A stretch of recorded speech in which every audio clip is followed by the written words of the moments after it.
인민해방군의 건군 100주년이고요. 21차 당대회도 예정이 되어 있고요. 그리고 말씀드린 것처럼 시 주석이 올해 20차 당대회에서 이 3년임이 확실시되고 있기 때문에 2027년은 이 시진핑의 4연임을 결정할 분기점이 아마 될 겁니다. 예. 자, 이란에서 그 히잡을 제대로 쓰지 않았다는 이유로 끌려갔다가 사망한 여성 있지 않습니까? 이 일로 촉발된 시위가 계속 확대되고 있어요. 네, 전 세계로 관련 시위가 확대되고 있습니다. 한국 인권시민사회도 관련 시위를 지지하기 위해서 모여 있습니다. 이번 시위에서 목숨을 잃은 시민이 최소 133명, 체포된 사람은 2,000명이 넘는 것으로 추산이 되고 있습니다.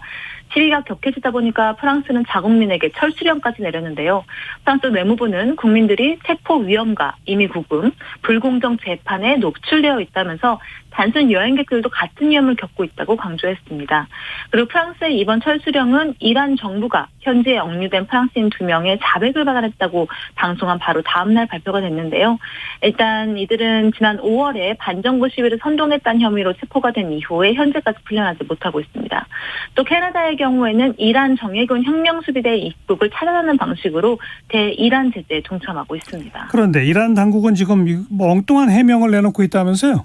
네, 정말 약간 실수가 나오는 해명인데요. 하메스의 이란 최고 지도자가 3일 연설에서 이번 폭동은 계획된 것이고 미국과 이스라엘이 시위를 계획한 것이고 이번 시위가 이란을 불안정하게 만들려는 외국의 음모다. 이런 황당한 발언을 했습니다. 하하.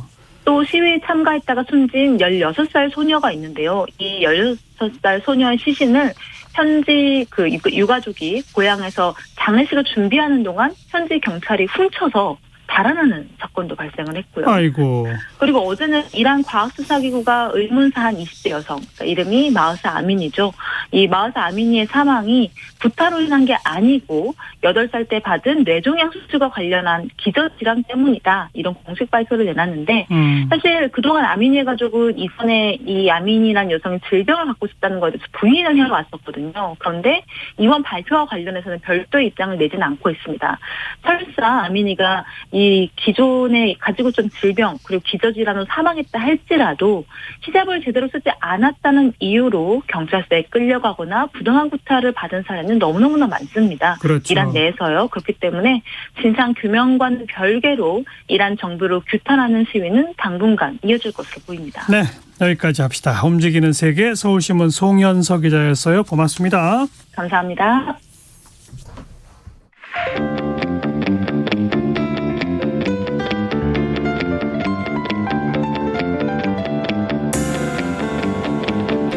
돌아가지 않습니다.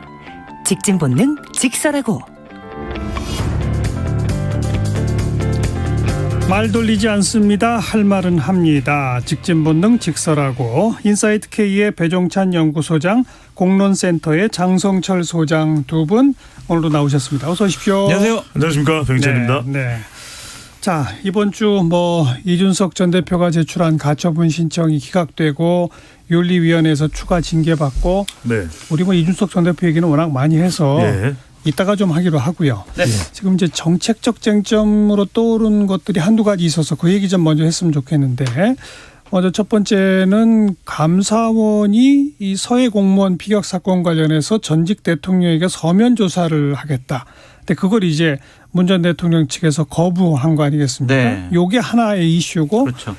동시에 감사원 사무총장이 대통령실의 국정기획 수석한테 문자 메시지로 뭔가를 보고하는 듯한 내용이 네. 또 역시 기자 카메라에 잡혀서 네.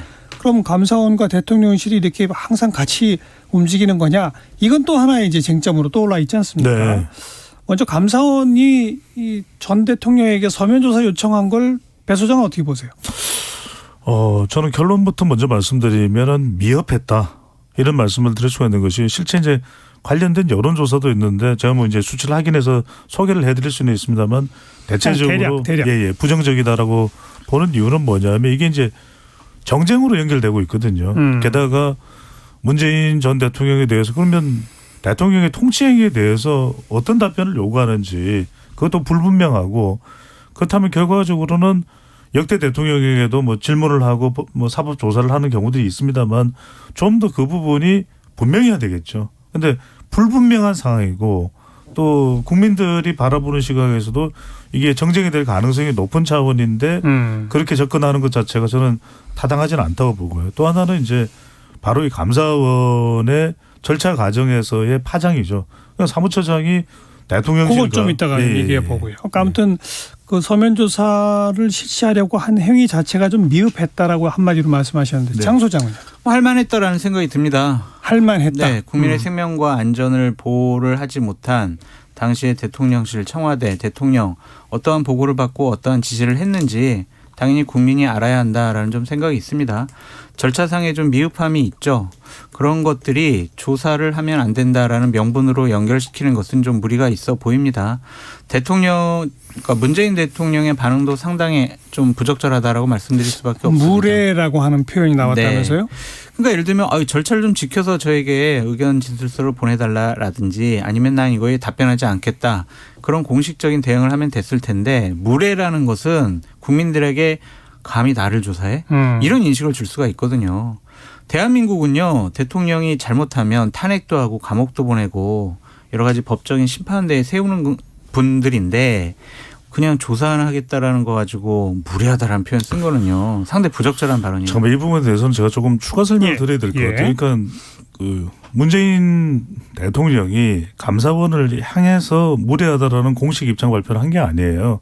그러니까 이 관련해서 서면 조사가 있었는데 대통령의 관련자들이죠. 윤건영 의원도 있고 뭐 고민정 의원도 있고 등등이 이제 가서 대통령의 반응을 확인을 해봤더니 대통령의 반응은 뭐 무례하다라는 입장이라고 하더라. 그 말이 좀 모르게. 이게 제 말이 안 끝났으니까 조금 더 들어보세요. 그래서 그렇게 이야기를 했고 그 이제 그 대통령에 대한 대통령의 반응이겠죠. 그러니까 대통령의 입에서 그 단어가 직접 나온 건지 안 나온 건지는 아직 모르는 거죠. 뭐 나왔을 수도 있겠죠. 그런데요. 이제 가까운 사람들과의 아니 그렇게 표현하시면 안 되죠. 이야기니까 저한테 소리 치시지 말고요. 그래서 이제 그러고 나서 그 부분에 대해서 그 공식적으로 감사원에 문재인 전 대통령 측의 반응이 나오냐면 그게 아니에요. 그러니까 관련된 그 문재인 정부에서 활동을 했던 의원들이 나와서 이 부분에 대해서는 우리는 부적절하다고 생각한다라고 의견을 전달한 거죠. 의원들의 전원일 뿐이다라는 얘기인데. 의원들이 그러니까 정확하게 따져보세요. 문재인 대통령 측에서 감사원을 향해서 공식적으로 이게 무례하고 그 부분에 대해서 우리는 수사를 받아들일 수가 없다. 공식 입장을 냈나요? 문재인 대통령께서 무례한 지시라고 말씀을 하셨습니다. 땡땡. 이러한 표현은 원래 잘 안 하십니다. 이렇게까지 얘기했어요. 그거를 문재인 대통령이 얘기 안 하고 그냥 그쪽 진영에 있는 사람이 얘기한 거다? 그렇게 얘기하시면 안 되죠. 정확한 팩트를 가지고 얘기해야 된다고 생각합니다. 그런데 이게 문재인 대통령이 감사원에 대해서 공식 입장을 낸 건가요? 그러니까 공식 입장은 아니다. 아닌데 윤건영 의원이 국정상황실장이었잖아요. 그분이 만나고 와서 이 서면 조사에 대해서 대통령께서 무례한 짓이라고 말씀하셨습니다. 이렇게 얘기했잖아요. 아니 그런 반응을 내놓을 수 있겠죠. 대통령이 그러니까 사적 반응이었다. 불쾌하다고 생각할 수도 있는 것이고. 그러면 윤석열 대통령은 대통령 주변 지인들과 있을 때 그런 발언 안 하나요? 지금 벌써 발언이 된 게 한두 차례 문제가 된 것도 아닌데. 그러니까 지금 배 소장님이 뭘 문제 삼는지 지금 제가 헷갈리는데 저는 전직 대통령이라도 이러한 부분에 대해서 무례한 짓이다라고 하면서 나에게 뭐 조사나 어떤 사법적인 잣대를 들이대면 안 된다라는 인식과 표현을 하는 것은 대단히 부적절하다. 그냥 공적인 기관에서 조사하겠다고 그러고 의견 진술서 좀 내보라고 하면 안 내시거나 아니면 답변을 다시거나 그러면 되지. 나를 감히 조사해? 이러한 반응을 국민들에게 인식과 이미지를 주는 것은 대단히 부적절하다. 제가 그러니까 공식 입장 표명이 아니라 하더라도 그럼요. 그런 반응은 부적절하다는 거고. 제가 말씀드린 게 이 부분이에요. 그러니까 감히 나를 조사해 그 이야기를 문재인 전 대통령이 한 적이 있습니까? 무례한 짓이라는 게 그러면 어떻게 와닿아요? 이런 감사원의 접근에 대해서 무례하다, 불쾌하다라고 하는 본인의 감정을 나타낼 수 있겠죠. 하지만 그렇다고 해서 대한민국의 사법 조사를 나는 거부한다라고 문재인 전 대통령이 반응을 공식적으로 나타낸 게 있나요? 아무튼 없잖아요. 공식이냐 비공식이가 문제예요. 자, 사적 반응이니까 있을 수 있다는 것이고 이 말씀을 조금만 더 드릴게요. 그러면은 감사원이 충분하게 서훈 전 원장이든 아니면 절차를 밟아서 수사를 하고 난 다음에 이러이러한 부분에 대해서 확인해야 되니 이러한 부분에 대해서 대통령의 확인이 필요하기 때문에 이런 부분에 대해서 확인을 해 주셨으면 좋겠다라고 한다든지 그런 부분을 또 지적을 했잖아요. 제가 절차적인 부분은 좀 미흡했다라고 말씀을 드렸고 서훈 안보실장이나 박지원 국정원장은 자기는 조사를 안 받겠다고 한 거예요. 거부를 한 거죠. 그런 상황에서 밑에 두 분이 조사를 안 받겠다고 하니까 저희들 대통령 조사 안 할래요. 그럼 이렇게 접어요? 그건 아니잖아요. 대통령이 그러면은 서훈 안보실장으로부터 어떠한 보고를 받았고 어떠한 지시를 내렸는지는 알아야죠. 제가 장성철 소장님께 물어볼게요. 감사원이 정확하게 어떤 식으로 대통령의 조사를 요구했는지 내용을 아세요? 그럼 내용을 좀 설명해 주세요. 이메일로 보냈다면서요. 그러니까요. 그리고 보도된 거에 의하면 언제 보고받으셨고 어떠한 조치를 취했느냐 어떠한 지시를 내렸느냐 그것이 문항에 담겨 있다라고 보도가 됐습니다. 자, 서면 질의 내용이 전 그거다. 대통령한테 이메일을 띡 보내놓고 당신이 답변하라고 이야기하는 것이 정확하게 조사를 하는 태도일까요? 먼저 연락을 해가지고 예. 보냈는데 그 답변을 안 하셔서 그다음에 이메일로 보내고 이렇게 여러 가지 절차를 걸쳤다는 거죠. 비서실에서 조사하지 말아요? 그러니까 비서실에서 구체적 내용을 보내달라라고 요청했다는 거죠. 문 전 대통령. 조사하지 말아요. 그러면 전직 대통령에 대해서. 조사를 오히려 이전에 거부했던 경우는 이명박 박근혜 전 대통령은 실제 조사를 시도했지만 조사를 거부했었던 바가 있죠. 그러니까 제가 얘기하잖아요. 조사 거부할 수 있는데 예. 무례하다라는 제가 더불어민주당 대변인인가요? 왜 저를 공개하세요? 두 분 제가 설명하는 건 뭐냐면 배 소장님 잠깐만요. 이제 예. 다음 쟁점은 넘어갑시다. 지금 이 조사가 적절했는지에 대한 또 그 조사에 대한 문 전 대통령의 태도 반응이 적절했는지에 대한 두 분의 논쟁은 이 정도로 정리하면 청취자분들이 이해할 것 같고요. 제가 한마디만 더 말씀드릴게요. 조금 이따가 하세요. 짧게만. 네. 그 문자 파동 부분에 대해서는 장 소장이 먼저 얘기해 보세요. 그 감사원 사무총장이 대통령실 국정기획수석한테 보낸 보고성 문자 어떻게 보세요? 대단히 부적절하고 잘못됐고요. 저는 유병호 감사원 사무총장은 징계해야 된다고 생각이 듭니다. 징계까지? 오히려 대통령실에서 공직기강실에서 이 부분은 감찰을 해서 정말 대통령실에 보고를 하고 또한 대통령실에서 지시를 내렸는지 그러한 정황들이나 명백한 증거가 있으면은요. 저는 이관석 국정기획수석도 이 자리에 머물러 있으면 안 돼요. 왜냐하면 대통령께서 도어 스티펜에서 공식적으로 얘기하셨잖아요. 우리 이런 거 관여 안 해요. 그랬는데 두 분 사이에 관여를 했다? 대통령의 그 뭐 철학이라든지 지시를 근본적으로 어긴게 되잖아요. 그렇게 되네요. 그리고 저는 감사원이라는 대한민국의 공적 조직이 특정한 사람에 의해서 여러 가지 잘못된 일을 벌인다? 우리 편이니까 저래도 돼? 라고 하는 것은 시스템을 망가뜨리는 거라고 생각이 들어서. 원칙에 어긋나면 다 진상조사하고 징계해야 한다. 전 대단히 잘못된 일이에요. 배 소장 어떻게 보십니까? 저는 그래서 앞에 말씀드린 부분을 지적하지 않을 수가 없다는 거예요. 제가 문재인 전 대통령의 감사원 서면 조사와 관련해서는 미흡하다는 말씀을 먼저 드렸잖아요. 저는 대통령이고 누구고 간에 법 앞에 성역은 없습니다. 수사를 받아야 될 상황이 있으면 수사를 해야 되겠죠. 하지만 그게 적절한 조치를 취해서 과정을 밟아서 조사를 하는 거냐 아니면 여러 가지 의혹을 가지지 않을 수가 없느냐 그런 상태인 부분을 설명을 드린 것이거든요. 저는 제가 더불어민주당이나 문재인 전 대통령하고는 아무 상관이 없어요. 그래서 그런 의심을 국민들이 할 수밖에 없다. 그래서 아까 제가 말씀드렸듯이 관련된 조사 결과가 있어요. 그래서 그 조사 결과를 보더라도 국민들도 이것을 합리적으로 보기보다는 정치적으로 의심을 가지고 있다는 것을 말씀을 드렸고 그래서 그런 일련의 절차들을 과정을 제대로 거쳐서 문재인 전 대통령이 서면 조사에 응하지 않을 수밖에 없는 그런 절차를 가지고 가서 대답을 받으면 되는 거죠. 하지만 그 절차가 아니라 왜 지금 사무처장과 대통령실에 굉장히 의심스러운 고개를 갸우뚱거리게 하는 이런 서로 간의 문자까지 주고받으면서 이렇게 할까. 이게 다분히 그런 뭔가 정치성이 있는 거 아닌가. 문재인 전 대통령을 이제는 알겠습니다. 대통령 지지율이 낮은 상황에서 공격할 수밖에 없는 상황이 아니냐라는 걸 의심할 수밖에 없는 것이죠. 정치적 의심이 그렇지 않아도 있었는데 그 물증까지 나온 그런 양상이기 그렇죠. 때문에 일련의 과정을 볼 때 문재인 전 대통령은 조사를 거부할 뿐만 아니라 무례하게 느낄 수도 있다. 그 얘기인 거죠. 배 소장 얘기는. 그러나 이 절차는 좀 문제가 있었다 하더라도 대통령의 태도는 문 대통령의 태도는 잘못됐다. 그런 거고요. 네. 자, 여기까지 얘기 나눠보고 또 하나 이제 새로운 쟁점으로 떠오르고 있는 게 최근에 이제 북한이 잇따라 계속 미사일을 쏘고 뭐 지금 남북 관계가 긴장 국면 아닙니까? 여기에 대한 이제 대응의 자세에서 여야의 어떤 극심한 인식 차이랄까 이런 게 드러나는 대목들이 이번 한 주 동안 있었습니다. 한미 1까지 포함된 동해상에서의 합동훈련에 대해서 이거는 극단적 친일 행위다라고 하는 이재명 대표의 발언. 이게 이제 국민의힘에서는 또 강하게 반발하고 있고요. 반대로 지금 권영세 통일부 장관은 여당 일각에서 9.19 군사 합의를 파기하는 문제가 논의되고 있다. 이런 어떤 주제 발언을 내놔가지고 이건데 더불어민주당 쪽에서 또 강하게 반발하고 있고 뭐 한국의 어찌 보면 가장 고질적이고 가장 근본적인 견해 차이죠. 바로 안보를 바라보는 가치관, 일본을 바라보는 또 북한을 바라보는 가치관의 차이 이런 게 정면으로 지금 표출되고 있지 않습니까?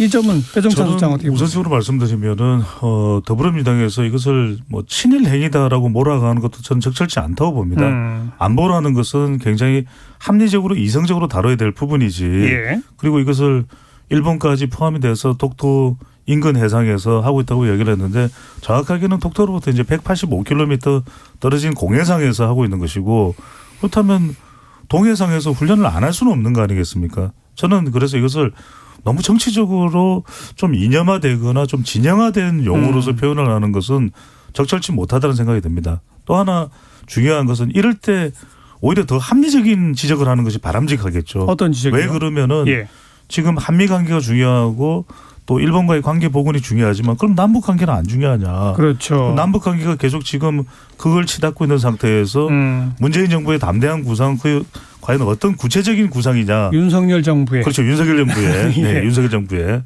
그 내용을 지적을 하면서 그걸 통해서 우리가 한반도의 평화가 지금 경제 상황도 어려운데 중요할 것이다.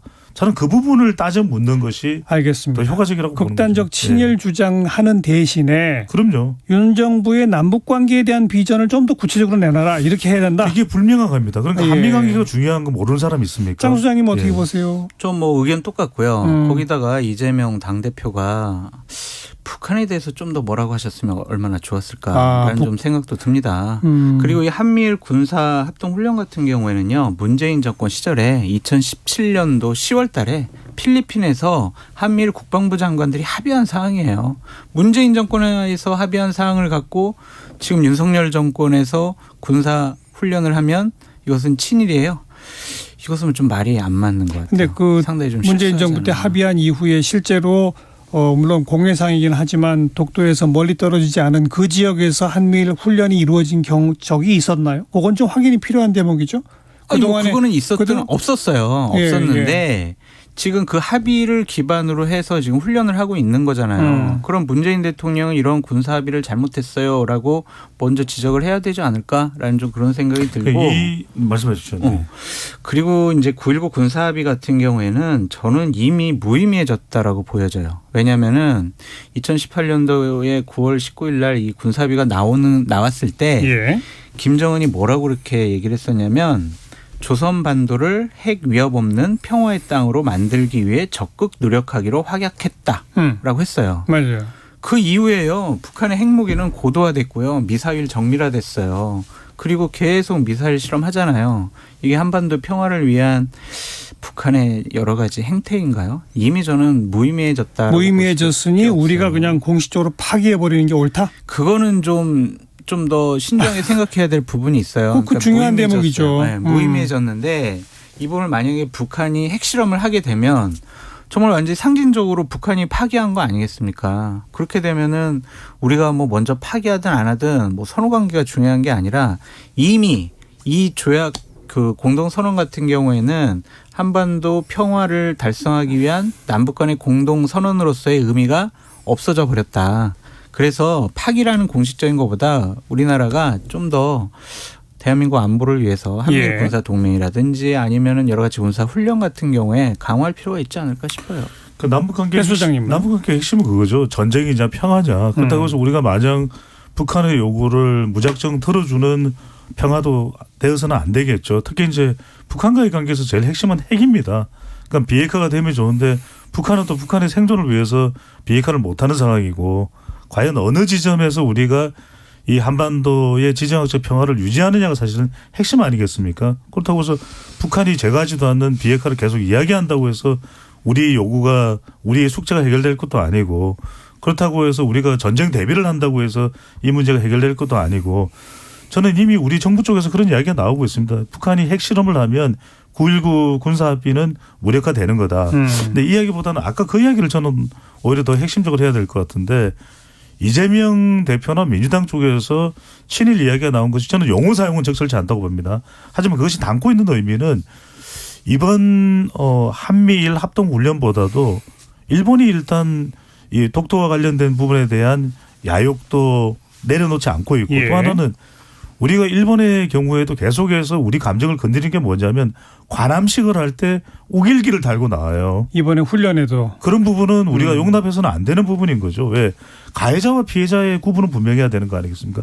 그다음에 친일이라고 이야기하는 것은 뭐 일본과 민간 협의체를 통해서 협상을 하겠다. 위안부 문제든 강제징용. 그게 지금 국민 공감대도 못 얻고 있는데 해결되겠습니까? 네. 일종의 그 친일이라는 표현은 저는 지난번 한일 정상회담 좀 굴욕적이었다 이야기 그 부분이 지적이라고 봐야 되겠죠. 친일이라고 하는 단어는 적절하지 않지만 일본에 대한 국민적 감정이 안 좋기 때문에 네. 일본 행태에 대해서는 지적할 게 많다. 그 표현인 거죠. 그렇죠. 그걸 합리적으로 지적을 해야 되겠죠. 네. 이건 하여튼 민주당 계열의 정당에서 국민의힘 계열의 정당을 공격하는데 주요한 소재로 쓰였던 겁니다. 항상 친일로 몰아가지고 너희들은 친일 집단, 친일파들 모여있는 집단 그런 식으로 본인들의 정치적인 이득을 취하려는 그동안 민주당의 입장이었었던 것 같은데 이렇게 안보 문제, 군사 문제까지 친일 프레임까지 알겠습니다. 좀 더 씌우는 거는 잘못됐다. 바로 이 대목에서는 이렇게 두 분의 어떤 인식이나 그 입장이 제가 듣기엔 좀 비슷한 것 같은 게 매우 좀 신중하고 그 진중하게 접근해야 할 안보 문제를 친일이라고 한다든지 또 9.19 군사 합의도 뭐 사실상 무기력화되고 있고 핵실험을 한다면 파기될 것이지만 그렇다고 먼저 입에 담는 것은 또 좀 적절하지 않다든지. 그렇죠. 맞습니다. 네, 사실상 그러니까 너무 강한 식으로 안보 문제를 이용하는 정치적으로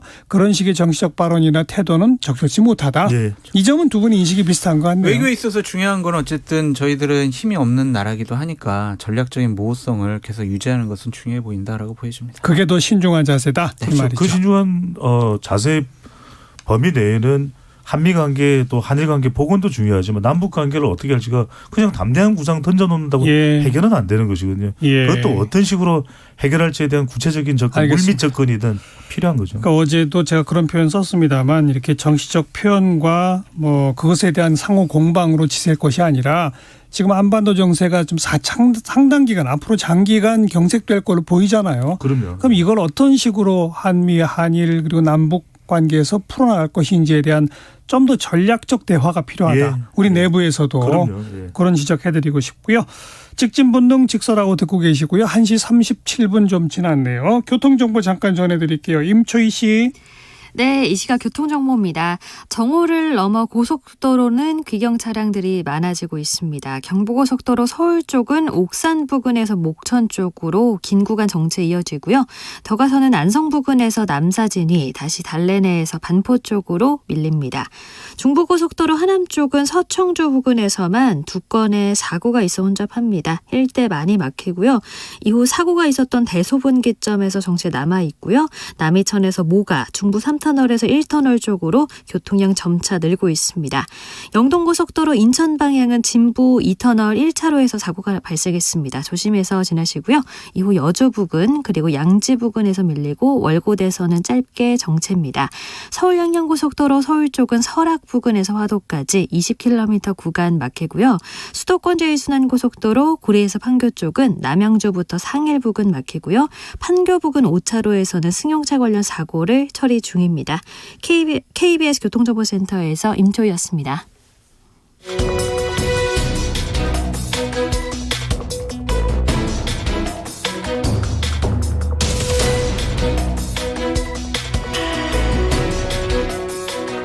여러분께서는 직진본능 직설하고를 듣고 계십니다.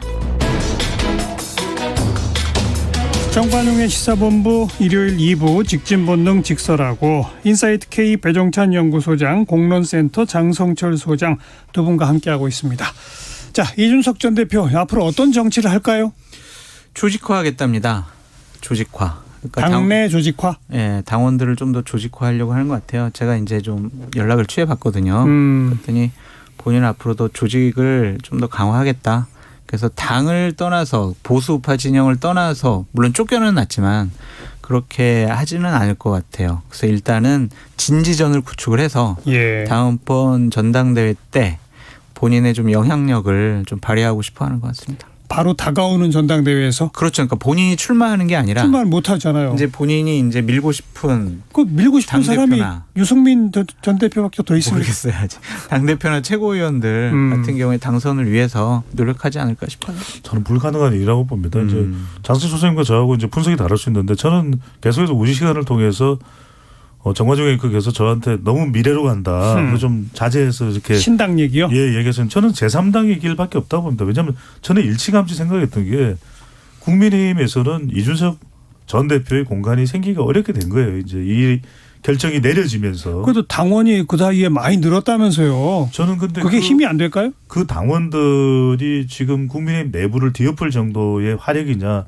저는 그렇지 않다고 보고요. 그리고 실제로 지금 당을 이끌고 있는 사람이 전당대회에 룰을 결정하는 데 있어서도 더 큰 영향력을 미칠 수밖에 없고 또 우리가 정치라는 건 아시겠지만 처음에는 내 편이겠지 생각했지만 시간이 지나면 다른 사람이 가지고 있는 권력이 더 크다고 생각하면 그쪽으로 옮겨가요. 제가 굳이 누구라고 전 최고위원도 있는데 누구 실명 거론은 안 하겠습니다. 그러니까 이준석 전 대표에 대해서도 이미 다른 태도를 보이고 있는 정치인들이 있잖아요. 그 이야기는 정미경 전 최고위원? 실명 거론 안 하겠습니다. 조삼모사의 이 정치판인데 저는 왜 그런 말씀을 드리냐면 결과적으로는 세상에서 그 사람의 약속을 가장 믿을 수 없는 게 정치판이지 않습니까? 저는 오히려 어느 순간에 지금의 조직하라는 말이 이준석 전 대표가 지금의 정치 사안을 현실을 절감하고 있는지는 모르겠습니다만 저는 유승민 전 의원이 당 내에서 파고 들어가기도 매우 어려운 일이고 여론조사로 될 일이 있고 여론조사로 안 될 일이 있어요. 저는 이준석 전 대표가 2024년 1월까지가 당원권 정지잖아요. 그렇죠. 저는 그때까지 기다리면은 2024년 총선 대비될까? 천만의 말씀요. 마크롱이 어떤 결정을 내렸는지 생각해 보십시오. 올랑드 정권에서 본인이 장관하고 있다가 나와서 당을 만듭니다. 러마르셀을 전진이라고 하는 당을 만들어서 획기적인 프랑스 정치판을 뒤바꿔 놓거든요. 이준석 전 대표에게는 이제 두 가지 길이 있다고 생각합니다. 뭐 마크롱과 똑같거나 마크롱급은 아닐 수도 있겠지만 마크롱의 길을 걸을지 아니면은 끝내 정권을 잡지 못한 존 맥케인의 길을 걸을지 이준석 전 대표 앞에 선택지가 나와 있는 거죠. 그러니까 배 소장님의 분석이 좀 더 가능성이 높아요. 근데요. 결정적인 변수가 있죠. 뭐요? 대통령의 지지율과 국민의힘의 지지율이 그렇죠. 2024년 초에 해봤더니 그렇죠. 큰일 났다. 7, 80석밖에 안 된다. 그럼 이준석 대표에 대해서 별도의 조치를 취하지 않을 수가 없어요. 그냥 내칠 수가 없어요. 국민의힘이 이준석 대표를 필요로 하는 상황. 그렇죠. 그때가 되면은 만약에 대통령 지지율 낮아요 지금처럼. 그러면은 대통령 탈당해라 그런 소리도 나올 수가 있다고 보여져요 저는. 그래서 이건 변수가 너무 많아서 그냥 이런 상황도 있고 저런 상황도 있고 이렇게 그냥 국민들이 시청자들이 그냥 생각하시면 장 소장님께서 여의도 정치에 정말 제갈량 같은 보좌진 출신이시잖아요. 아니에요. 역량이 탁월하신데 저는 만약에 2024년에 2월 달에 국민의힘과 윤석열 대통령이 어렵다고 해서 이준석 전 대표를 다시 받아들이겠다. 조영원 대표나 정진석 그 당시에 이제 당시 시점에 당대표가 저는 이런 상황이 될 것 같아요. 너무 큽니다. 온 국민이 저는 다 비웃었을 거예요. 그래서 그게 지지율이 도움이 되기보다는 그 발언을 하는 순간 이준석 전 대표를 그제서야 안겠다고 하는 발언을 순간 더는 지지율이 더 꼬꾸라질 거라고 생각합니다. 아니 이제 그럴 수도 있는데 그 당시에 이제 되어 있는 당 대표들이 뒤로 물러나는 거죠. 그리고 우리는 새롭게 비대위를 꾸리겠습니다. 그 비대위원장이 그러니까 그냥 정치적인 그냥 타협점을 단순히 받아들이는 정도가 아니라 오히려 실권을 이준석 전 대표한테 주는 방식 이런 거죠. 그러면서 이제 예를 들면 윤핵관들 몇 분들은 상징적인 분들은 저희들은 총선 불출마하겠습니다. 당을 위해서 선당우사 하겠습니다. 그런 분위기로 쭉 또 몰고 갈 수밖에 없어요. 왜냐하면 만약에 2024년 총선에서 국민의힘이 대패 100석 이하를 얻게 되면은요. 윤석열 대통령 집권 하반기에 국정 운영 정말 제대로 할 수가 없어요. 그 위험성을 대통령도 알 것이다. 아니, 제 이야기는 자제시키셨으면서 왜 아니요, 이제 이 너무 저는 목소리가 안 커서 웃었잖아요. 그런 이 거예요. 시나리오는 자제 안 시킵니다. 안 웃었잖아요. 더 얘기해 보세요. 네, 그러니까 저는 그 정치적인 상상력은 제가 항상 존경하는데 그때 그렇다고 해서 이준석 전 대표에게 2024년 총선을 앞두고 실권을 내주고 공천권까지 부여한다. 저는 받아들이기 힘들 것 같습니다. 그럴 가능성은 예. 없다. 그러니까 지지율이 아무리 떨어져도 네. 그러니까 예를 지금도 결국은 쪼개진다. 지금보다 더 떨어진다고요? 결국은 쪼개진다. 예. 주도권 싸움이라고 보여지고요. 그러니까 예를 들면 이준석 대표에게 비대위원장직을 맡기는 것이 아니라 예를 들면 김종인 위원장이 와서 또 비대위원장을 하고 그분이 이제 정치적으로 풀어주는 거죠. 이준석 대표에게. 제가 듣기로는 예. 그 장성철 소장의 어떤 바람이 좀 들어가 있는 거예요. 그러니까 기대감. 예. 국민의힘이 쪼개져서 예. 이준석 전 대표 측이 신당을 만들어서 보수 진영의 분열 구도로 총선이 치러지는 거는 장성철 소장의 머릿속에서는 최악이거든요. 그렇지 않습니까? 그렇죠. 그 최악을 피하기 위해서는 지지율의 추이를 살펴본 대통령과 국민의힘 그 당시의 지도부가 정신 좀 제발 차려라. 맞습니다. 그래서 그때라도 국민의힘을 좀 탈바꿈 시켜라라는 주문을 하시는 거고 네. 그렇죠. 정치 현실상 권력 투쟁의 현실상 그건 벌어지기 힘들다. 배 소장은 그렇게 얘기하시는 거고. 아니 우리 프로그램이 직진 본능 직사라고 하는데 너무 상상 본능을 아니 너무 변수가 많아서. 발휘하시는 그러니까 하나만 더 말씀드리면 예. 제가 이준석 대표한테 며칠 전에 이렇게 좀 얘기를 했어요. 만약에 국민의힘에 복귀를 못해서 2024년 총선 출마가 못 되면은 대구에서 무소속으로 출마해라. 그래서 보수 우파 진영에서 정치를 하려면 대구에서 인정을 받지 못하거나 대구를 장악하거나 대구를 변화시키지 못하면 미래가 없다. 유승민 대표 모습을 보지 않았느냐. 예. 그래서 대구에 출마하는 것도 한번 생각을 해봐라 라고 얘기를 했어요. 그랬더니 이준석 대표가 그런 변수가 되게 많고 앞으로 시간이 좀 많이 남아서 아직 그렇죠. 뭐라고 말씀을 못 드리겠다. 그러더라고요. 그거 즉답할 문제가 아닌 거죠. 그렇죠. 그것도 한번 여지를 갖고 생각을 해봐라 그렇게 예. 조언을 근데 해줬습니다. 배종찬 소장이 아까 이제 어차피 이준석 전 대표 측은 제3당의 길로 갈 것이다 네네. 라고 표현하셨지만 6월 달부터 그 이야기를 했습니다. 그런데 그 시점 네. 그런 선택과 결단을 내리는 시점을 생각해 보면 예. 그게 당장일까요? 아니면 적어도 당분간 동안은 즉 차기 전당대회로 국민의힘의 어떤 지도부가 들어서는지 네. 또 그 들어선 지도부가 처음에 정책 노선이나 이런 거를 어떤 식으로 펼쳐내는지 그렇죠. 거기까지는 좀 지켜보지 않겠나라고 하는 시각에는 어떻게 생각하세요? 저는 일단은 지켜봐야 된다. 근데 그 지켜보는 것이 누가 이제 앞으로 당대표가 되고 당을 운영하느냐가 아니라 저는 그냥 시점상으로만 그냥 시점상으로만 지금 행동에 나설 게 아니죠. 제가 누누이 얘기했듯이 이준석 전 대표는 따오광 리양후이를 해야 된다. 도광양해를 해야 된다. 예. 계속해서 너무 본인 스스로를 노출하는 식의 정치는 곤란합니다. 이건 아니라 정말 이 사람이 묵혀져 있는데 이 사람의 내공이 그 안에서 차근차근 준비되는. 그래서 저는 주비위원회는 2023년 11월쯤에 창당은 2024년 1월쯤에 하면서 연동형 비례대표제가 유지된다면 예. 비례득표 15% 내외를 하면 15차례 정도도 가져갈 수가 있어요. 저는 15석을 가지고서 시작을 해서 그다음에 대선 그다음에 지방선거 예. 총선 기회를 많이 만들 수가 있어요. 2023년 11월이라면 그러니까 본격적인 창단 선언과 뭐 이런 준비는 1년 뒤입니다. 내년 예. 가을이네요. 그렇습니다. 한마디로 예. 말하면. 예. 그럼 적어도 그 기간 동안에는 뭐 당원들 탈당하지 말아라고 하는 SNS 메시지를 날린 걸 보더라도 그렇죠. 네. 국민의힘 내에서 진지전을 펼 거다라는 맞습니다. 장 수장 얘기에는 동의되는 거잖아요. 예, 그럴 수밖에 없는 것이 지금 이준석 전 대표의 비호감과 결함도 많이 있습니다. 그 부분을 보완하기 위한 훈련, 예. 어떤 당을 만들 거냐, 예, 또 예. 어떤 사람들을 포섭을 하고 예. 좀 참여를 시킬 거냐, 이런 점은 치밀한 준비가 있어야죠. 그렇죠. 예. 어쨌든 당분간은 당 내에서 진지전으로 조직화시키고 세력을 키우는 방식 그리고 결정적으로 내년 가을쯤에 판단을 해서 신당이냐 네. 뭐냐 뭐 이런 것들이 나올 것이다. 뭐 대략 그런 정도로 정리해 놓고요. 예. 그럼 이제 바로 다음번 전당대회 당권은 어디로 갈 것이며 그 당권은 지금까지 윤석열 정부와 국민의힘이 보여준 모습과 다른 모습으로 갈 수 있을 가능성이 얼마나 되느냐. 다른 모습으로 갈 가능성은 0%. 더욱더 이제 윤석열 대통령에게 충성하는 그러한 코드를 맞추는 지도부가 될 것 같다는 생각이 들고요.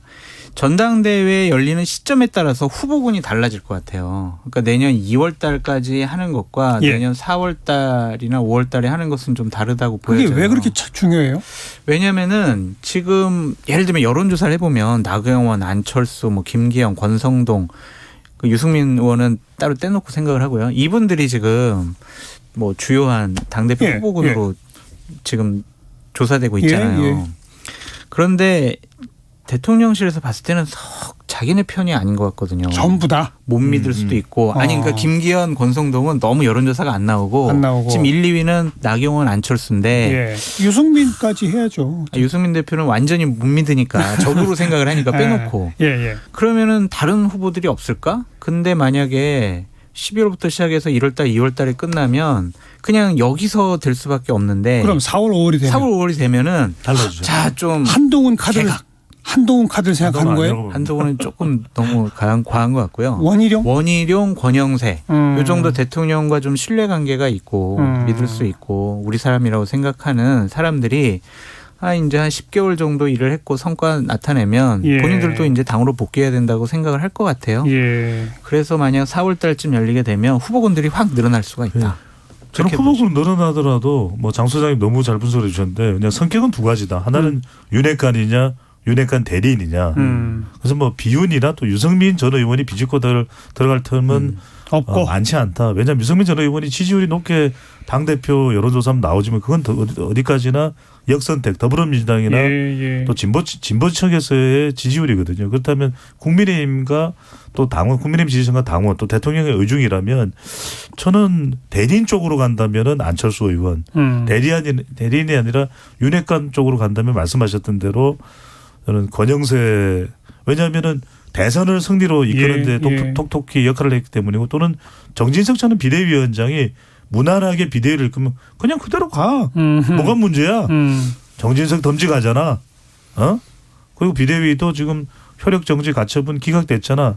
저는 정진석과 권영세 사이에서 좀 의중이 모아지지 않을까. 이게 이제 일반 국민들의 여론은 높지 않다 하더라도 그렇게 모아가지 않을까라는 생각이 듭니다. 근데 민주당이 당대표가 대선 후보급이잖아요. 그러니까 집권여당 국민의힘에서도 당원들이나 뭔가 좀 이렇게 주목도가 있어야 되는데 급이 맞는 사람으로 해야 된다라는 그냥 안철수네 그러면 대선 후보잖아요. 근데 믿을 수가 있나라는 생각을 할 것 같아요. 대통령실에서. 그런데 아무튼 두 분 다 후보군의 범위가 조금씩 넓어졌다 좁아졌다 할 수는 있으나 그 기본 노선은 윤핵관 내지 윤핵관적 노선일 수밖에 없다. 그런 거 아닙니까? 맞습니다.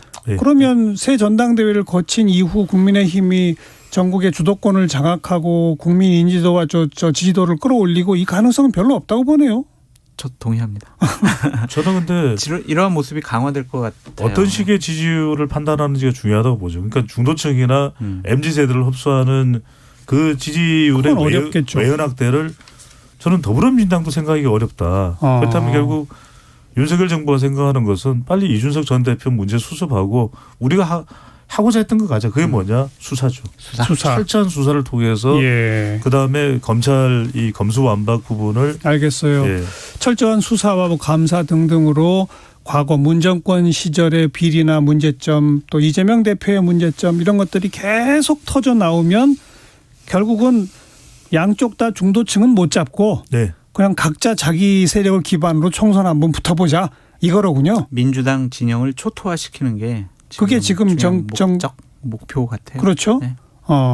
그래서 총선 투표율은 높지 않을 테고 그러니까요. 중도층이나 MZ세대 투표율은 낮을 것이고 진영으로 똘똘 뭉치면 우리가 승산이 없을 건 아니다라는 생각을 할 수가 있겠죠. 개혁공천이라는 명분 하에 좀 검찰 출신 측근들을 다 좀 공천도 시키고 윤핵관들 좀 자르고 현역원들 좀 정리하고 그런 모습 취하겠죠.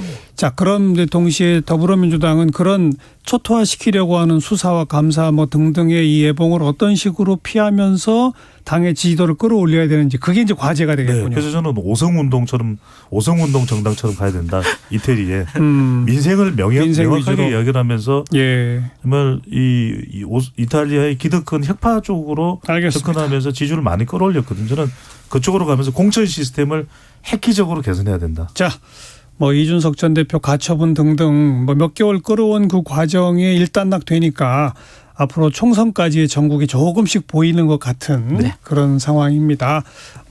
법적으로 어떤 판단이 내려질지 같은 게 아직 결론이 안 난 상태에서는 너무 가능성이 많으니까 저희가 맞아요. 얘기하기가 어려웠는데 예. 이제 좀 상황이 정리가 되니 여당은 어떤 노선, 그러면 야당은 저 어떻게 이렇게 보이는데 양쪽 다 그리 바람직한 모습은 아닌 것 같네요. 제일 바람직한 건 뭐 우리 방송이고요. 오늘 여기까지 하겠습니다. 인사이트 K 배종찬 연구소장, 공론센터 장성철 소장 두 분 수고하셨습니다. 감사합니다. 고맙습니다. 네, 지금 밖에 비가 오죠. 그래서 에밀 클레어 발로가 부르는 Raindrops Keep Falling on My Head 들으시고요. 저는 다음 주말 또 뵙죠. 안녕히 계세요.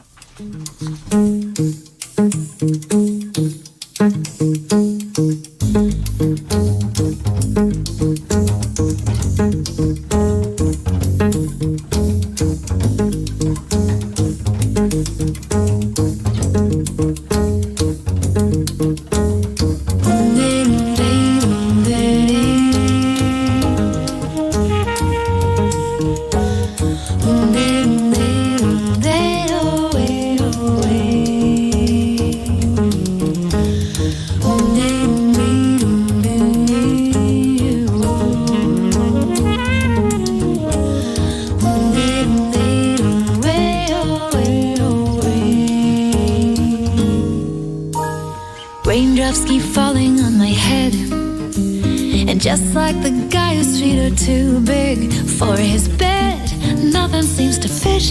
Those raindrops keep falling on my head. They